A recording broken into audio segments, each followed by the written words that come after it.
Well, some Royal Worcester Evesham Gold just to show you over in this video.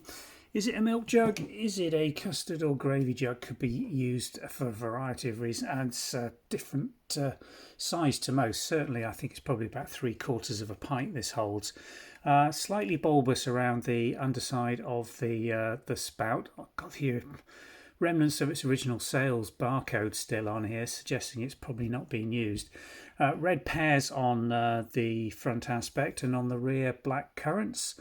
Lovely gilt condition all around the rim. Again, it looks absolutely mint. And the base plate, again with a little bit of sellotape still in place from probably where it had a sales price tag on it. Royal Worcester Evesham, microwave safe, copyright 61, China marks with the crown and orb of Royal Worcester. So a mint condition vintage Royal Worcester Evesham Gold, pear and black currant, 3/4 pint jug.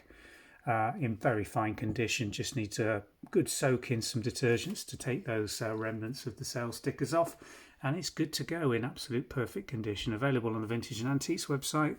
Pop a link in the description which should take you through to this particular piece of Royal Worcester Evesham Gold. Thanks for watching.